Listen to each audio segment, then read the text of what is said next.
मित्रांनो नमस्कार. DMREची एक्झाम जी आहे ती येऊ घातलेली आहे आणि TCS पॅटर्नकडून ती एक्झाम घेतली जाणार आहे आणि त्या संदर्भात परीक्षेला 2022-23ला जी एक्झाम झाली त्या संदर्भात कशा पद्धतीचे प्रश्न आलेत, मग ते प्रश्न व्होकॅबचे असोत किंवा ग्रामरच्या संदर्भातले असोत, असे प्रश्न नेमके कसे विचारलेत त्या संदर्भात सगळी चर्चा करणार आहोत. तत्पूर्वी हे लक्षात घ्या की 99 रुपयाला आपल्याकडे एक बॅच उपलब्ध आहे जी 2.5 महिने चालणार आहे. दररोज 6 वाजता ते लेक्चर लाईव्ह असणार आहे आणि ते रेकॉर्डेड आहे. 1 वर्षाची त्याला व्हॅलिडिटी आहे. या बॅचचा तुम्ही विचार करू शकता. पहिला प्रश्न तुमच्यासाठी स्क्रीनवर काय आहे बघा. Choose the word most similar to obstinate. शब्द काय दिला आहे बघा. ऑब्स्टिनेट असा शब्द दिला आहे आणि त्या ऑब्स्टिनेट या शब्दाला तुम्हाला मोस्ट सिमिलर वर्ड शोधायचा आहे. असे शब्द परीक्षेला सतत विचारले गेलेत. लक्षात ठेवा, व्होकॅब आपली जर कच्ची असेल तर आपल्याला अशा पद्धतीच्या प्रश्नांची उत्तरे देता येणार नाही. MPSCला सुद्धा हा शब्द विचारला गेला आहे, ऑब्स्टिनेट. या शब्दाचा मित्रांनो अर्थ आहे हट्टी. ऑब्स्टिनेट याचा अर्थ आहे हट्टी आणि याला फ्लेक्झिबल असा तर शब्द येणार नाही. जनरस उदार हे तर होणार नाही. पोलाइट नम्र हे होणार नाही. स्टबॉर्न दोन्ही शब्द मित्रांनो कॉमन शब्द आहेत. बऱ्याच परीक्षांना ते विचारले गेलेले आहेत. सतत असे शब्द विचारले गेलेत आणि परवाच्या लेक्चरमध्ये हा शब्द मी तुम्हाला घेतला होता. तर हे शब्द आपल्याला सतत बघावे लागतील. स्टबॉर्न हा शब्द सिमिलर आहे ऑब्स्टिनेट करता. पुढचा प्रश्न मित्रांनो काय तुमच्यासाठी स्क्रीनवर आहे बघा. याचं उत्तर काय देता येईल. खूप सोपा प्रश्न. 10 सेकंदाचा वेळ घ्या, पण या प्रश्नाचं उत्तर तुम्हाला देता येतंय का बघा. टेन्स या घटकावर मित्रांनो हा प्रश्न आहे. कमाल.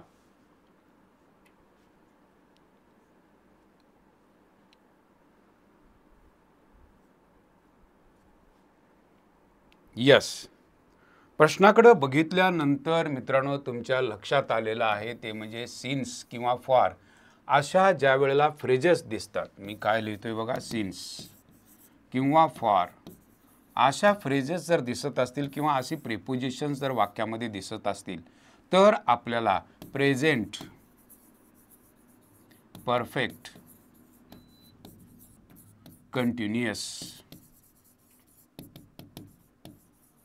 प्रेझेंट परफेक्ट कंटिन्युअस टेन्सचा वापर करायचा आहे. याचा अर्थ सरळ आहे.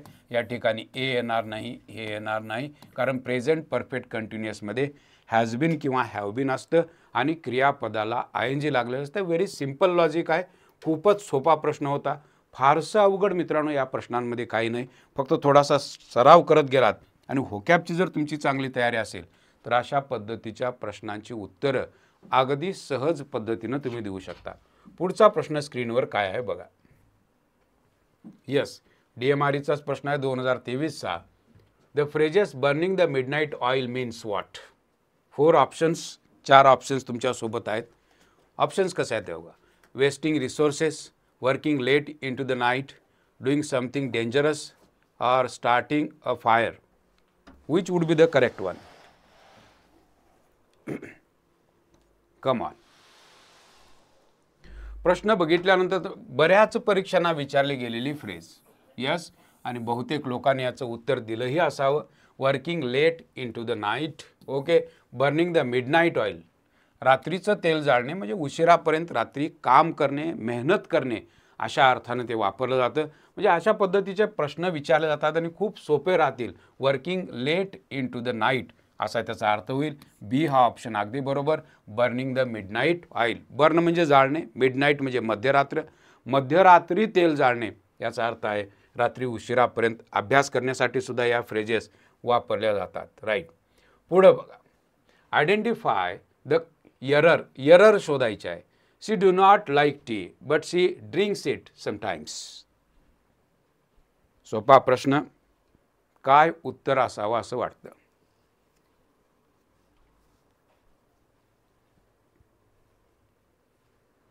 प्रश्नाकडे बघितल्यानंतर तुम्हाला कळतं या ठिकाणी आलेलं आहे सी. राईट. सी हे काय आहे. Singular third person. Okay. Singular third person. मित्रांनो मला सांगा, जर सिंग्युलर थर्ड पर्सन असेल तर या ठिकाणी डू येणार आहे का डज. या ठिकाणी डज यायला हवं. सिम्पल प्रेझेंट टेन्सचा तुमचा अभ्यास अगदी व्यवस्थित असेल तर मित्रांनो उत्तर चुकणारच नाही. तुमचं उत्तर आहे सी, डू नॉट येणार नाही, सी डज नॉट पाहिजे. इतके सोपे प्रश्न मित्रांनो विचारले जातील की ज्या वेळेला अशा पद्धतीच्या प्रश्नांची तयारी करत असताना तुम्हाला कुठेही अडचण येताना दिसणार नाही. यस, क्रिटिकल क्वेश्चन्स नाहीच आहेत. समाज कल्याण बघा. The sun was setting and the birds were returning to their nests. The calumet of the evening brought peace to the villagers. मित्रांनो त्यांनी विचारलंय what is the tone of the passage. हे जे काय तुम्ही वाचलेलं आहे त्या वाचण्यातून तुम्हाला नेमका अर्थ काय कळतो अशा पद्धतीचा प्रश्न आहे. Yes, what is tone of the passage. Angry, peaceful, okay, suspenseful or joyful. The sun was setting. सूर्य मावळायला लागला होता. And the birds were returning to their nests. पक्षी घराकडे परतत होते. The calmness of the evening brought peace to the villagers. म्हणजे जे व्हिलेजर्स होते, जे खेडूत होते, तिथे एक विशेष प्रकारची शांतता होती. मग मला सांगा याचा सगळ्याचा टोन काय आहे. रागावलेलं वाक्य आहेत का, हे असा काही टोन दिसतो का, ओके, सस्पेन्स काय आहे का, आनंदाचा आहे का, पीसफुल, शांततेचं वातावरण आहे. या ठिकाणी पीस असा शब्दसुद्धा आलेला आहे. 100% उत्तर येणार आहे पीसफुल. पॅसेजवर अशा पद्धतीचे प्रश्न कदाचित विचारले जाऊ शकतील. एक लहानसा पॅसेज दिला जाईल, त्याचं आकलन कसं होतं, त्याचा अर्थ काय होतं या संदर्भात, त्याचा मतितार्थ काय होतो या संदर्भात प्रश्न विचारले जातील. त्यावेळेला आपल्याला अडचण येऊ शकते. पुन्हा सांगालोय की अशाच पद्धतीचे प्रश्नपत्रिकेत प्रश्न दिसतील. Choose the opposite of benevolent. काय मित्रांनो अर्थ द्याल याचा. अपोजिट विचारलेला आहे. अपोजिट, बेनिव्होलंट. बेनिव्होलंट म्हणजे कोण. यस, बेनिव्होलंटचा अर्थ आहे मित्रांनो उदार.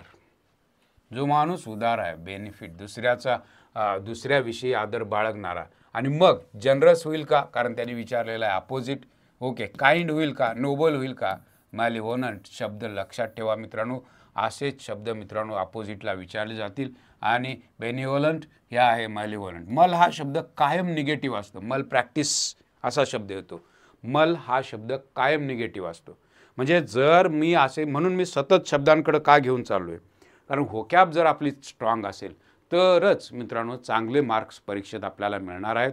आणि आपला जो कोर्स आहे तो कोर्समध्ये आपण सगळी व्होकॅब कव्हर करणार आहोत. आलेले सगळे शब्द बघत जाणार आहोत.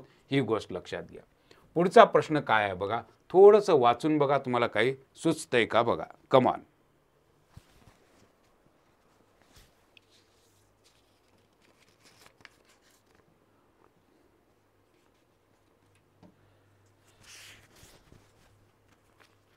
Yes.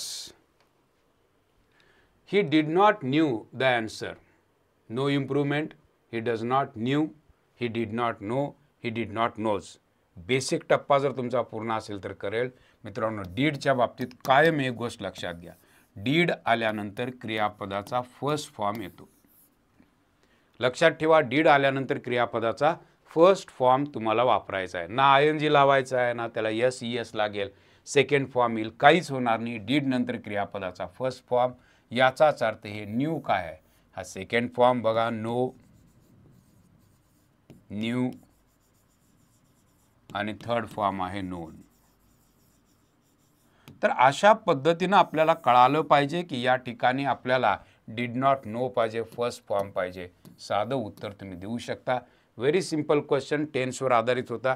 कुठेही तुम्हाला अडचण येताना दिसणार नाही. Very simple question. Okay, tense simple, past टेन्सचा थोडासा विचार केलात. बॅच मित्रांनो अशा पद्धतीचे हवे असेल तर तुम्ही विचार करू शकता. सरळ सेवेची बॅच आहे. लाईव्ह रेकॉर्डेड लेक्चर्स आहेत. काही लोकांना उगीच शंका येते की गुरुजी 99 रुपयामध्ये एवढं सगळं शिकवाल का. 100%. 2.5 महिने लाईव्ह प्लस रेकॉर्डेड बॅच आहे. आजपासून त्या बॅचचं सुरुवात होणार आहे. लक्षात घ्या.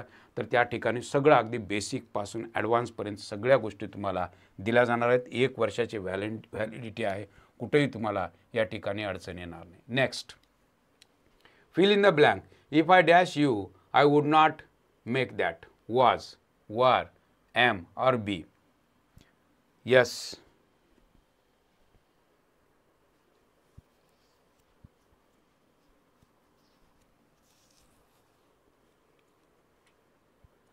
वाक्याकडे बघितल्यानंतर मित्रांनो कंडिशनल सेंटेन्सेस असा एक भाग आहे. कंडिशनल सेंटेन्सेस आपल्याला माहीतच पाहिजे. 5 प्रकारच्या कंडिशनल सेंटेन्सेस आपल्याला माहिती पाहिजेत. एका दुसरा प्रश्न हमखास अशा कंडिशनल सेंटेन्सवर विचारला जातो. इफचं वाक्य आहे, वूड आलेला आहे, याचा अर्थ पाठीमागं पास्ट टेन्स पाहिजे, याचा अर्थ हे दोन्ही पर्याय निघून गेले. साधं लॉजिक लक्षात ठेवा. पुढे जर पास्ट टेन्स असेल तर पाठीमागं पास्ट टेन्स घ्यायचा आहे. आता वॉज का वार. मित्रांनो ज्यावेळा हिपॉथेटिकल कंडिशन असते, हिपॉथेटिकल इमॅजिनरी कंडिशन असते, सब्जेक्ट कोणताही असो, तुम्हाला इफ सोबत हा जो सब्जेक्ट आहे ही असेल तरीसुद्धा तुम्हाला वरच घ्यायचा आहे. लक्षात ठेवा. आय असेल तरीसुद्धा तुम्हाला वरच घ्यायचं आहे. लक्षात ठेवा. हिपॉथेटिकल कंडिशन असते त्यावेळा अशा पद्धतीचे वाक्य विचारले जातात. आय सोबत या ठिकाणी वर येणार आहे, वॉज येणार नाही. लक्षात घ्या. मुद्दाम हे सगळं सांगायला लागलो एवढ्यासाठी की अशा पद्धतीचे सतत परीक्षेला प्रश्न आलेले तुम्हाला दिसतील आणि अशा पद्धतीच्या प्रश्नांची रचना ही हिपॉथेटिकल कंडिशनवर जाते. 5 प्रकारच्या कंडिशन्स आहेत ज्या मला माहिती पाहिजे. A person who can speak many languages. Okay. Monolingual, polyglot, okay, philologist या लिंग्विस्ट. काय मित्रांनो उत्तर द्याल? काय विचारलेलं आहे बघा. Many languages. The person who can speak many languages. सांगायची गरज नाही. मोनो म्हणजे सिंगल, एकच. पॉली म्हणजे अनेक. ओके. फिलॉलॉजिस्ट भाषा तज्ज्ञ असतो हा, हे होणार नाही. लिंग्विस्ट म्हणजे भाषा तज्ज्ञ.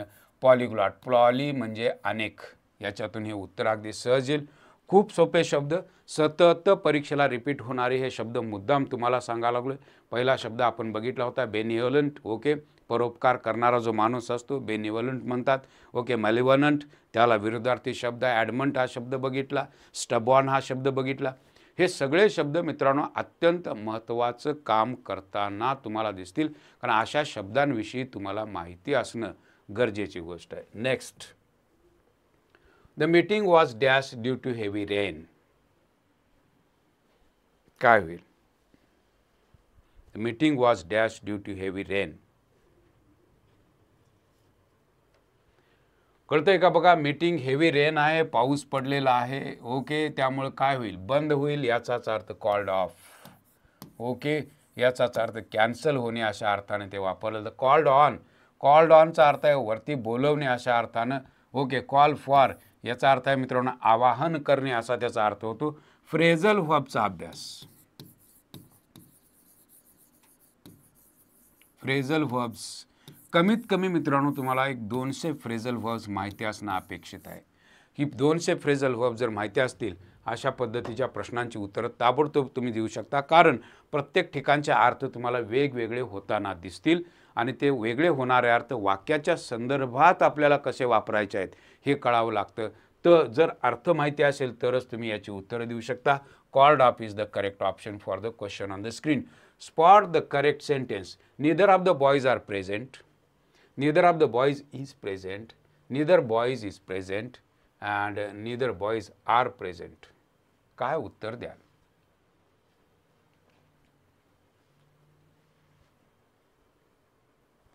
विचार करायला लावणारा प्रश्न आहे.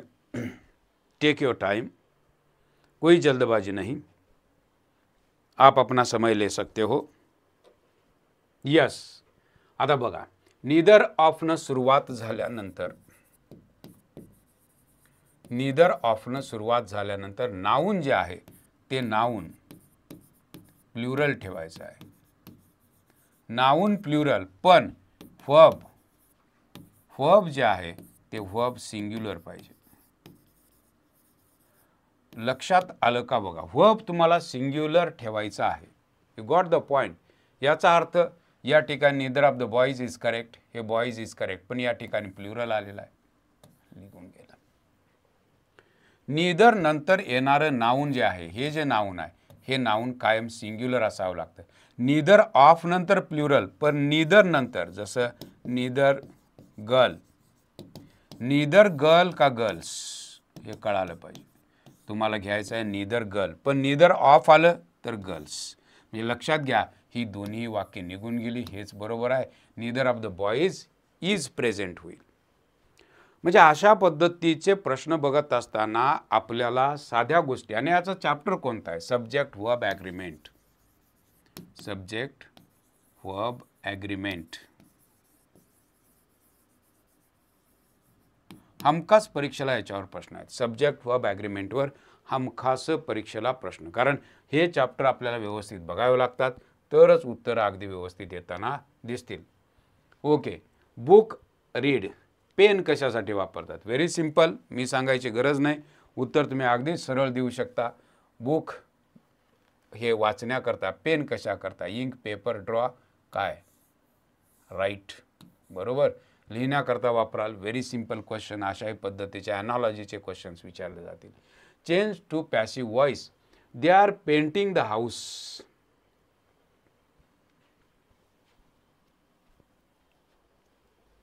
Yes. Change the voice. They are painting the house. Present continuous आहे. Present continuous. आता प्रेझेंट कंटिन्युअस असेल तर पॅसिव्ह करत असताना ॲम इज आर बीइंग यायला पाहिजे. पॅसिव्ह कसं होतं?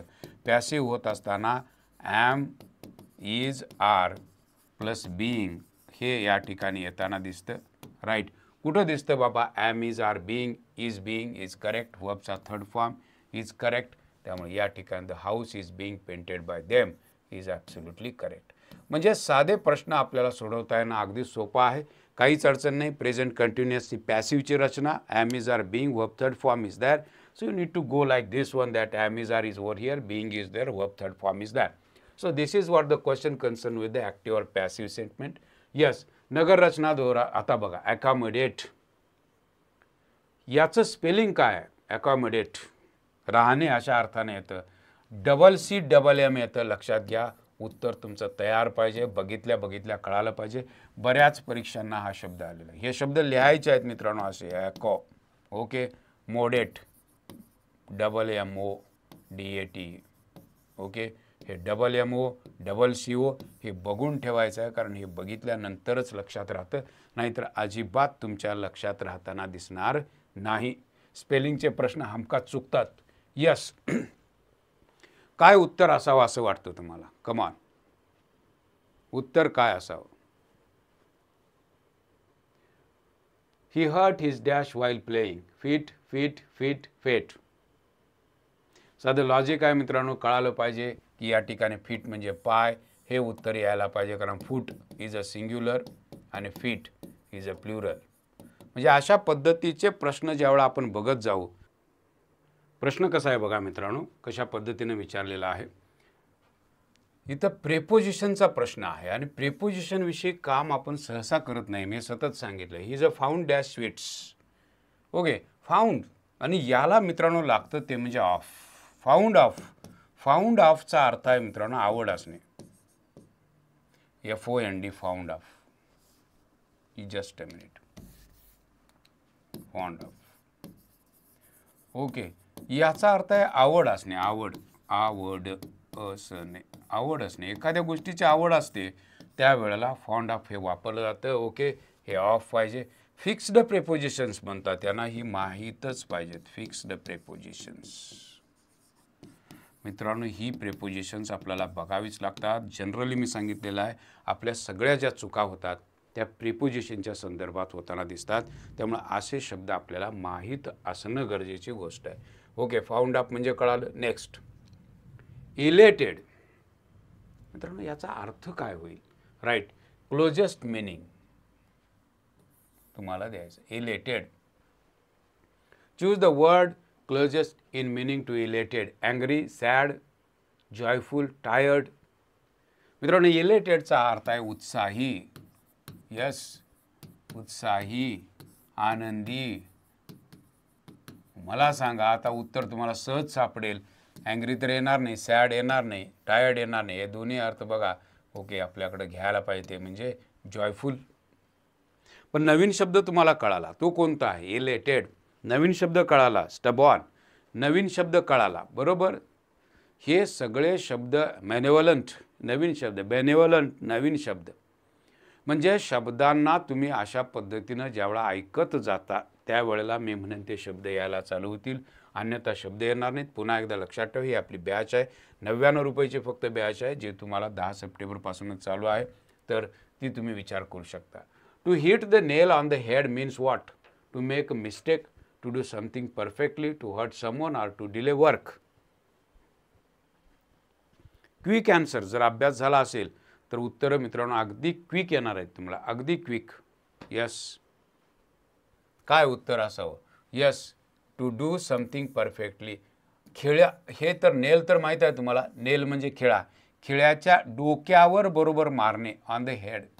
खिळा जो असतो त्या खिळ्याच्या बरोबर डोक्यावर मारणे, याचा अर्थ सरळ आहे की जे आहे ते एक्झॅक्टली करणे, अशा अर्थाने ते वापरलं जातं. समथिंग परफेक्टली असा त्याचा अर्थ होईल, to hit the nail on the head. Find the error. Each of the players have their own locker. Yes,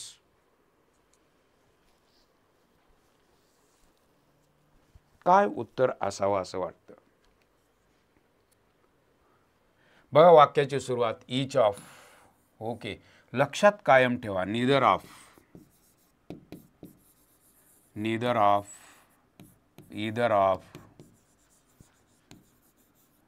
okay, one of, अशा शब्दांनी झाली तर क्रियापद जे आहे ते क्रियापद कायम सिंग्युलर वापरा.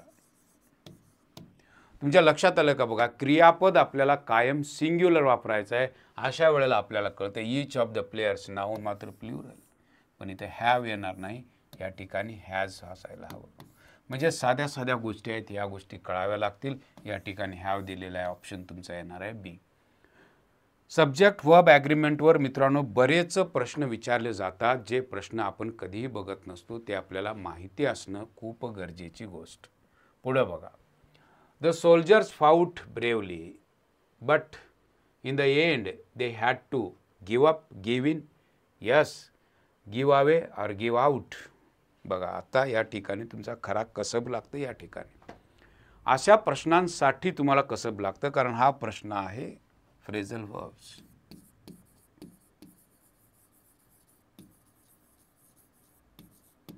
जर फ्रेझल वर्ब्स येत असतील तर अशा पद्धतीचे प्रश्न तुम्ही अगदी सहज देऊ शकता. गिव इन, सरेंडर होणे, काय होणे? सरेंडर होणे. Give in, the soldiers fought bravely but in the end they had to give in. Okay, या ठिकाणी गिव इन म्हणजे सरेंडर होणे, गिव अवे होणार नाही, गिव आउट, गिव अप म्हणजे सोडून देणे, ते होणार नाही. या ठिकाणी तुम्हाला गिव इन लिहावं लागेल, सरेंडर होणे अशा अर्थाने ते वापरलं जातं. फ्रेझल वर्बच्या बाबतीत कायम लक्षात ठेवा, 200 फ्रेझल वर्ब्स तर तुम्हाला व्यवस्थित माहिती पाहिजे, तरच अशा पद्धतीच्या प्रश्नांची उत्तरं देता येणं शक्य आहे. She is a senior than me in service. सिनियरला काय लागतं हे माहिती पाहिजे. She is senior to me, she is more senior than me, she is a senior than I, or no improvement is there. काय कराल? या ठिकाणी वाक्य बघितल्यानंतर चट दिशी लक्षात यायला पाहिजे, ॲडजेक्टिव्ह नावाचा घटक ज्यावेळेला असतो त्यावेळेला हे सिनियरला टू लागतं, माहीतच पाहिजे. ज्युनियर असेल, सिनियर असेल, प्रियर असेल, इन्फेरियर असेल, या सगळ्या शब्दांना ध्यान लागत नाही, या सगळ्या शब्दांना लागतं ते म्हणजे टू. हे लक्षात आलं की तुमचं उत्तर येतं 1 नंबर. लक्षात ठेवा, बेसिक प्रश्न आहेत. ॲडजेक्टिव्हच्या संदर्भातला आपला अभ्यास पक्का असेल तर अशा पद्धतीच्या प्रश्नांची उत्तरं अगदी सहज पद्धतीनं तुम्ही देऊ शकाल. Next question. यस, काय उत्तर असावं या प्रश्नात? Choose the opposite of timid. Timid म्हणजे माहीत पाहिजे. आता टिमिड हा शब्द कॉमन शब्द आहे जो आपल्याला माहिती पाहिजे. टिमिड म्हणजे काय? तर टिमिडचा अर्थ आहे मित्रांनो भित्रा. यस, हा जर भित्रा असेल, हा जर भित्रा असेल तर मग शूरला शब्द आपल्याला बघावा लागेल. अशक्त नाही, सायलेंट नाही, शाय नाही, काय पाहिजे? ब्रेव पाहिजे. म्हणजे इतका साधा सोपा प्रश्न आहे. इथं तुम्हाला टिमिड असा शब्द दिलेला आहे आणि त्याला विचारलेला आहे अपोजिट वर्ड, त्यामुळे तो येणार आहे तो म्हणजे ब्रेव हा शब्द या ठिकाणी आपल्याला दिसेल. वाक्य दिले मित्रांनो, एक पॅसेजमधलं साधं वाक्य दिलंय आणि या वाक्यामध्ये तुम्हाला विचारलंय की याचा नेमका अर्थ काय होईल. Water is essential for life. Without it no living being can survive. It covers about 70% of Earth's surface, yet many regions face स्कॅसिटी.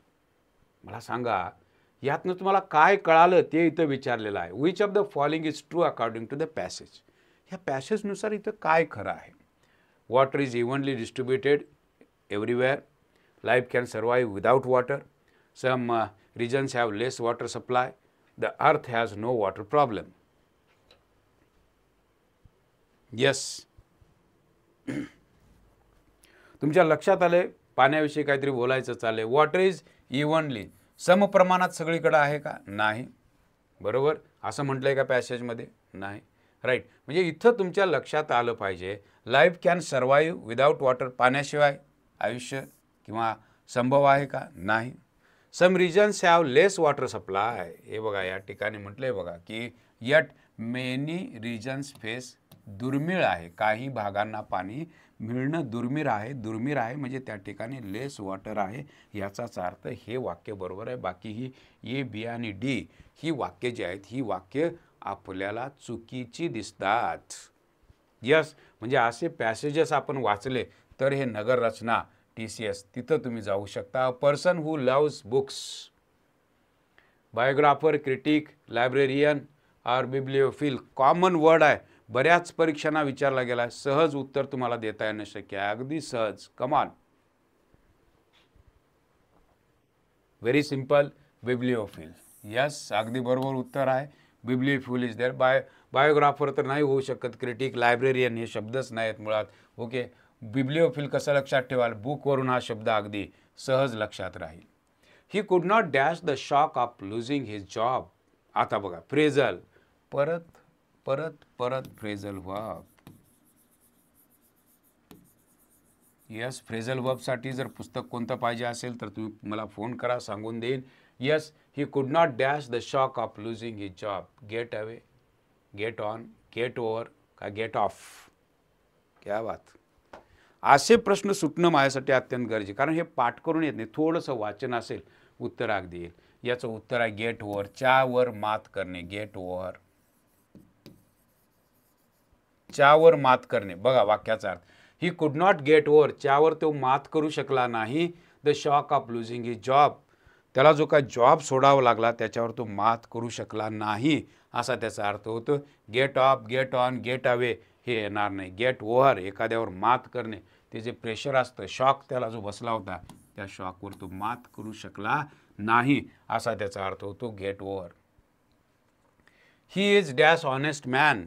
Very simple question. Honest man. He is dash honest man. Wow. Okay, honest and honest. का बरं? इथं स्वरानं सुरुवात झाली. Very common question. An honest man. Okay, vowel sound is there. That is why I need to go with the option and के साथ. Yes. Batch पाहिजे असेल तर मित्रांनो या बॅचचा तुम्ही विचार करू शकता, जिथं तुम्हाला फ्रेझल पासून सगळ्या गोष्टी शिकवल्या जातील. 99 रुपयामध्ये ही बॅच उपलब्ध आहे काही दिवसांकरता. लक्षात ठेवा बॅच सुरू झालेली आहे, तुम्ही तिचा विचार करू शकता.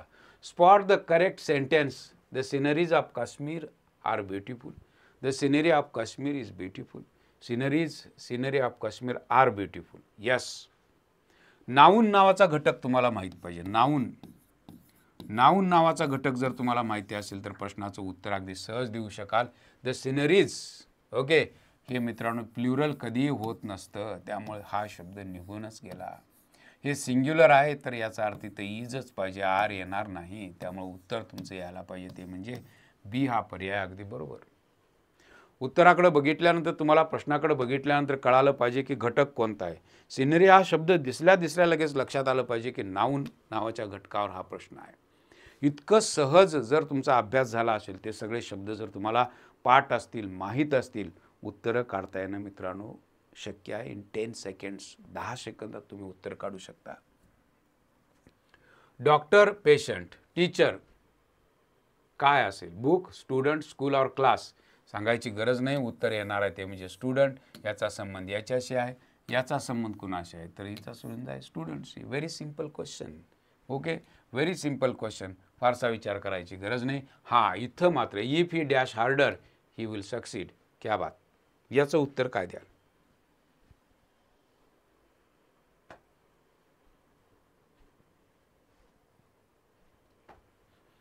प्रश्न बघा आता या ठिकाणी कंडिशनल सेंटेन्स आलेला आहे, या ठिकाणी सिंपल फ्युचर आहे. या ठिकाणी सिंपल फ्युचर असेल तर अलीकडच्या वाक्यामध्ये मित्रांनो तुम्हाला वापरायचं आहे सिंपल प्रेझेंट. तुम्हाला सिंपल प्रेझेंट टेन्सचा वापर पहिल्या वाक्यामध्ये करायचा आहे. याचाच अर्थ या ठिकाणी वर्क्स येणं अपेक्षित आहे, सिंग्युलर थर्ड पर्सन आहे, त्यामुळे उत्तर तुमचं येणार आहे B. Option is absolutely correct. लक्षात आलं का बघा. उत्तरं काढता येणं मित्रांनो खूप सोपं. कंडिशनल सेंटेन्सेस 5 आहेत, लक्षात घ्या. त्या 5ही प्रकारातल्या एका तरी प्रकारावर हमखास परीक्षेला प्रश्न असतो म्हणजे असतोच, लक्षात घ्या. Yes. Next. To cry over spilt milk means what? Waste money, regret uselessly, quarrel over food or lose patience. पहिल्यांदा हे कळायला पाहिजे स्पिल्ट काय आहे. हे उतू जाणे. ओके. क्राय रडणे, उतू गेलेल्या दुधावर रडणे याचाच अर्थ भूतकाळातल्या घडलेल्या गोष्टीवर पश्चाताप करणे. मग हे जर मला कळालं तर to waste money not possible. Okay. Regret पश्चाताप करणे, uselessly. Yes, you are absolutely correct. B option. म्हणजे तुम्हाला त्या शब्दाच्या अर्थ, ह्या शब्द लक्षात घ्या. स्पिल्ट हा फॉर्म जो आहे हा क्रियापदाचा थर्ड फॉर्म आहे. स्पिल मूळ फॉर्म आहे स्पिल, स्पिल्ट, स्पिल्ट हे माहिती पाहिजे. तो क्रियापदाचा थर्ड फॉर्म आहे. Spilt milk. स्पिल म्हणजे उतू जाणे, सांडणे. स्पिल, SPILL, स्पिल शब्द माहिती पाहिजे. ते क्रियापद आहे, ते क्रियापद त्या मिल्कच्या पाठीमागे आलेलं आहे. यस. लेनियंटचा अर्थ मित्रांनो विचारलेला आहे. लेनियंट काय उत्तर द्या. लेनियंट हा शब्द कधी ऐकलाय का?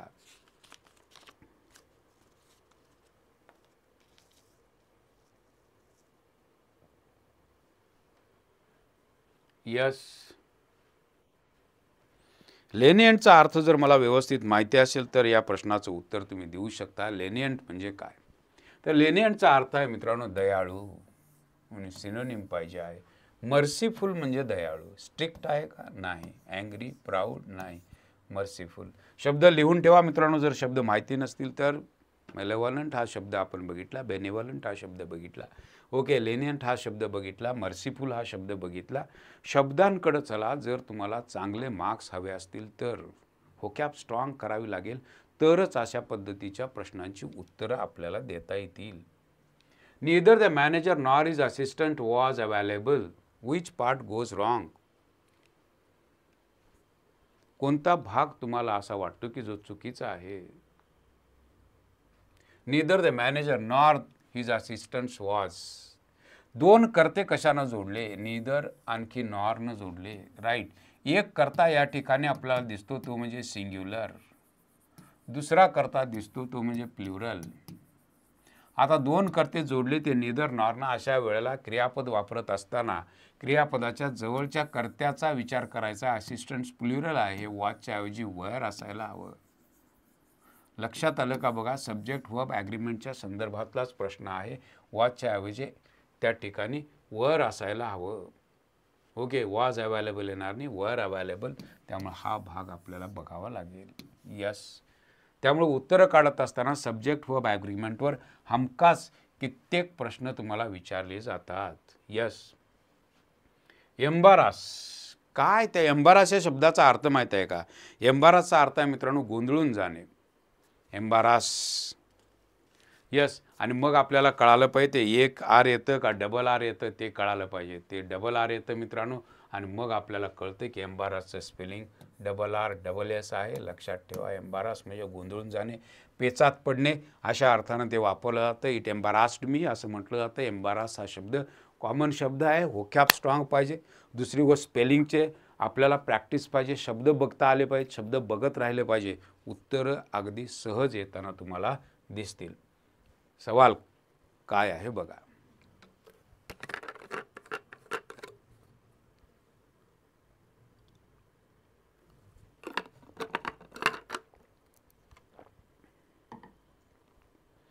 यस.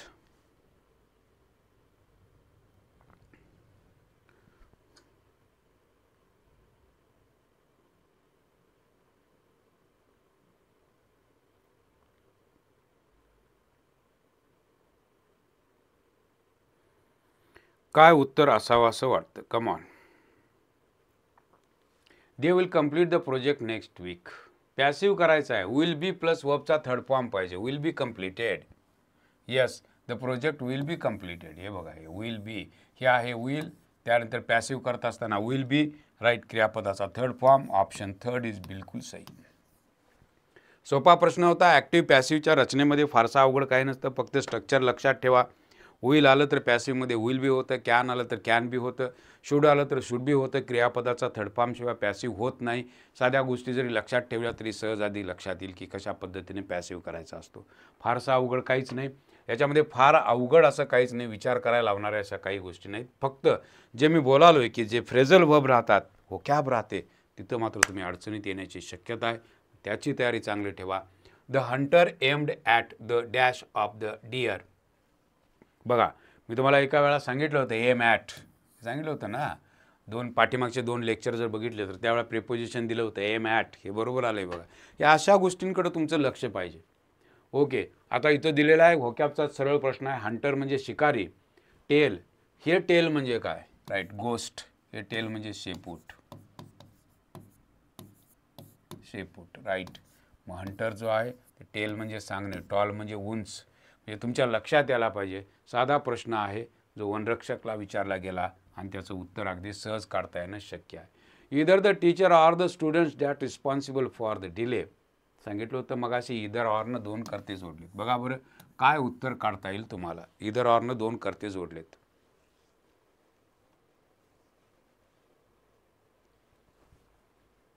इज येणार, आर येणार, हॅज बीन ऑर वॉज.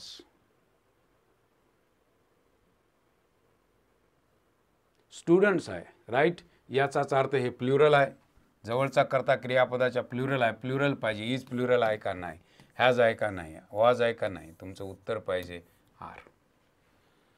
म्हणजे उत्तरं काढत असताना बेसिक रूल्स जर तुम्ही बघत गेलात तर उत्तरं अगदी सहज पद्धतीने येतील. बघा, choose the closest synonym of, okay, perfunctory. बघा काय आहे शब्द,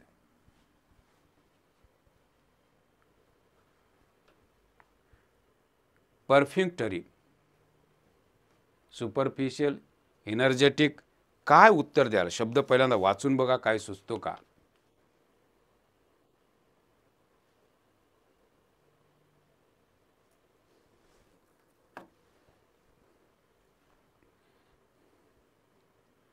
सिनोनिम विचारले,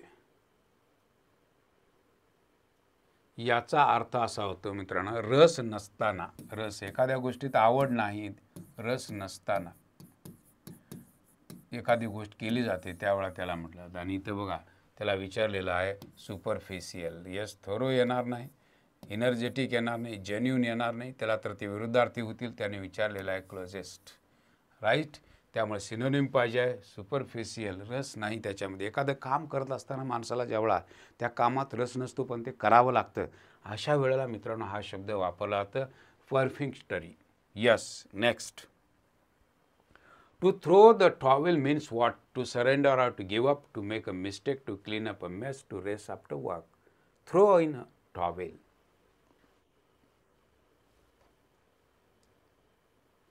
काय वाटतं बघा, throw in the towel. Okay, towel काढून टाकलेला. सरेंडर, सरळ सरळ आहे, सरेंडर होणे. ओके, माघार पत्कारणे अशा अर्थाने. Make a mistake, make up a mess. मेसचा अर्थ लक्षात ठेवा, खानावळ नाही, गोंधळ. लक्षात ठेवा हा शब्द, गोंधळ, right. To rest after work होणार नाही आहे, पण उत्तर मात्र surrender or to give up. Okay, throw in the towel. No sooner had the train arrived than the passengers rushed board. Yes, no sooner had.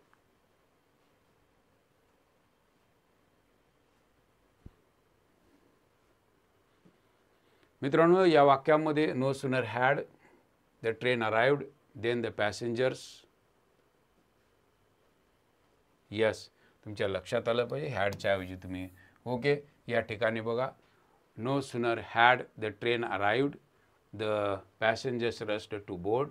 वाक्य बरोबर आहे, याच्यामध्ये चूक कुठंच काहीच नाही आहे. हॅड आलेला आहे, अराइव्ड आलेला आहे, राईट, अगदी बरोबर. त्या ठिकाणी आपण डिडही करू शकत नाही. थोडासा प्रश्न गोंधळात टाकणार आहे, या प्रश्नाकडे लक्ष देऊ नका. प्रिंटिंग मिस्टेक झालेली आहे, प्रिंटिंग मिस्टेक झालं. Yes, The manager's speech was so dash that many employees left the hall uninspired.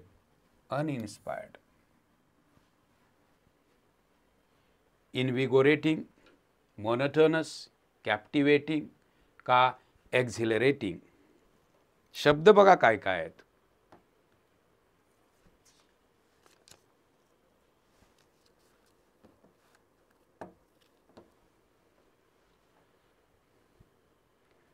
बघा, उत्साहवर्धक, आकर्षक, मोहक, एकसुरी, मोनोटोनस.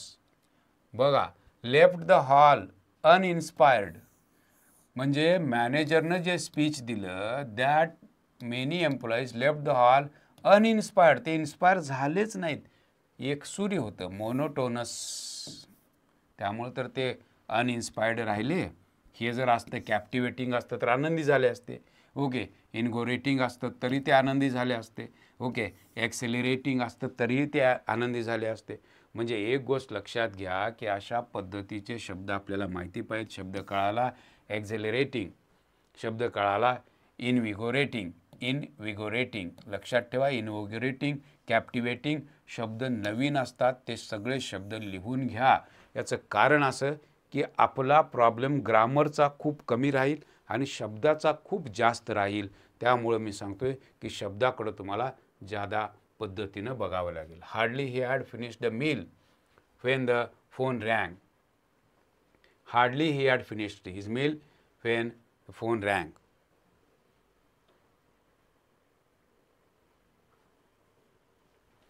कसं वाक्य? हार्डलीला लागून हॅड येतं ना, hardly had. Okay, hardly he had होणार नाही, hardly he had. Okay, hardly had he, हे हार्डली हॅड ह्याला लागून येईल ना, त्यामुळे उत्तर तेच पाहिजे मित्रांनो. Hardly had he finished his meal when the phone rang. When अगदी बरोबर आहे या ठिकाणी, अगदी बरोबर या ठिकाणी वापरलेलं आपल्याला दिसतं. कंजंक्शनवरचा प्रश्न. मॅग्नॅनिमस. परवा दिवशी हा शब्द मी घेतला होता एका लेक्चरमध्ये, magnanimous. Choose the opposite of magnanimous. Mean, noble, humble. जो माणूस उदार असतो, उदार, मॅग्नॅनिमस. सहकार्याची भावना असते, मॅग्नॅनिमस. दिलदार होईल का अपोजिट? हे नाही. नोबल, हंबल, मीन. मीनचा अर्थ आहे नीच. नीच माणसाला म्हटलं जातं मीन. लक्षात ठेवू, मीन असं म्हटलं जातं बऱ्याच वेळेला. ओके, त्यामुळे मीनचा अर्थ आहे मित्रांनो नीच. लक्षात ठेवा हे शब्द, आणि हे शब्दच तुम्हाला खूप महत्त्वाची गोष्ट सांगतील.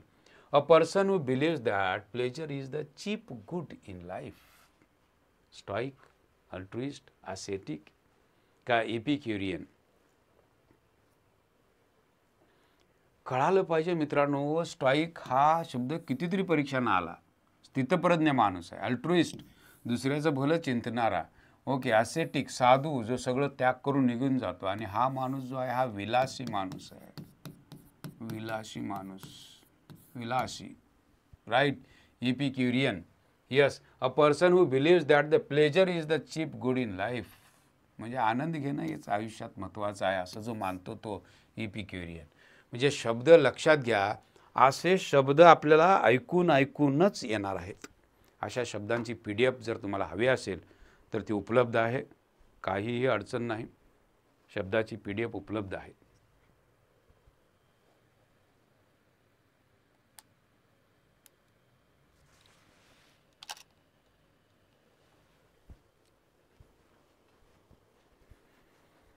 यस,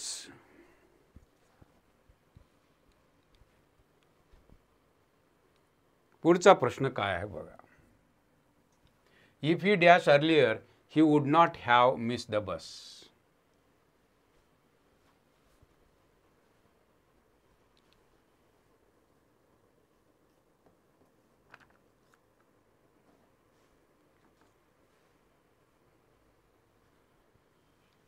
यस, इथं कळतं बघा, वुड नॉट हॅव आलेला आहे आणि अशा वेळेला पाठीमागं वापरावं लागतो तो म्हणजे पास्ट परफेक्ट.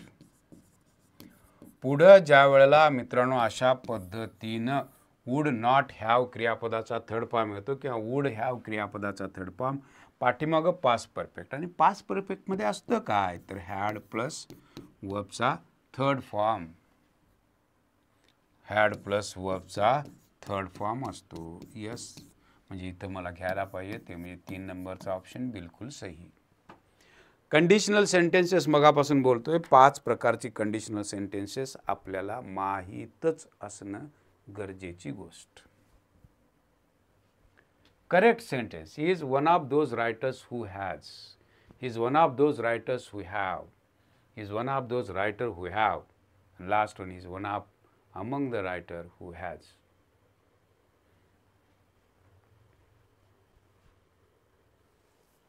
यस, काय उत्तर असावं?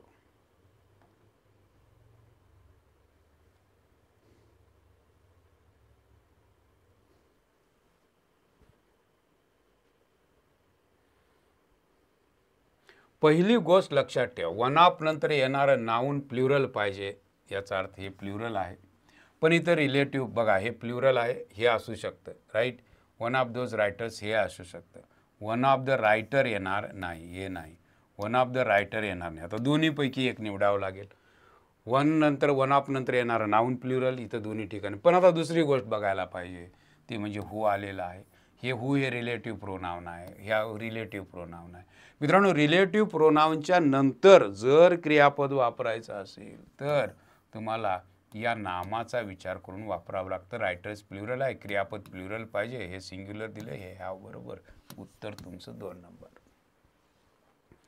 मित्रांनो, साध्या गोष्टी आहेत, पण या साध्या गोष्टी अत्यंत महत्त्वाच्या. रिलेटिव्ह प्रोनाउनच्या संदर्भातला हा नियम लक्षात ठेवा. रिलेटिव्ह प्रोनाउनच्या नंतर रिलेटिव्ह प्रोनाउन कोणकोणते आहेत तर हू आहे. बघा कोणकोणते आहेत. रिलेटिव्ह प्रोनाउन आहे हू, रिलेटिव्ह प्रोनाउन आहे विच, रिलेटिव्ह प्रोनाउन आहे दॅट. याच्यानंतर जर व्हर्ब आलं तर याच्या अलीकडं आलेल्या त्या नामाचा विचार करून या पलीकडच्या क्रियापदाचा वापर करायचा आहे. इथं हे रायटर्स हे प्ल्युरल आहे, क्रियापद प्ल्युरल पाहिजे, हॅव आलेला आहे, बिलकुल सही. लक्षात ठेवा, रिलेटिव्ह प्रोनाउनच्या संदर्भात एरॅटिकचा अर्थ, ओके, इफिमरल परमनंट. ओके, इफिमरलचा अर्थ माहिती पाहिजे. जे तात्पुरतं आहे इफिमरल त्याला परमनंट विरुद्धार्थी दिले. एरॅटिक विरुद्धार्थी, यस, चंचल असतं त्याला म्हटलं जातं एरॅटिक, आणि मग स्टेडी असतं त्याला म्हटलं जातं. मित्रांनो, कळालं पाहिजे. ओके, प्रेडिकेटेबल नाही, स्टेडी असतं, चंचल असतं, ते एरॅटिक असतं. आणि मग आपल्याला कळतं की शब्द किती महत्त्वाचे आहेत. शब्दांशिवाय मित्रांनो काहीच होईना, शब्द माहिती पाहिजेत. असेच परीक्षेत तुम्हाला शब्द दिसतील की जे आपल्याला कन्फ्युजिंग राहतील. मित्रांनो, अशा पद्धतीच्या बॅचचा जर विचार करत असाल तर अगदी कमी दरामध्ये अख्ख्या महाराष्ट्रामध्ये ही बॅच उपलब्ध आहे. 99 रुपयामध्ये ही बॅच उपलब्ध करून तुम्हाला दिलेली आहे. कुठंही अडचण आल्यास तुम्ही मला संपर्क करू शकता. आजच्यासाठी इतकं पुरेसं आहे. Thank you very much.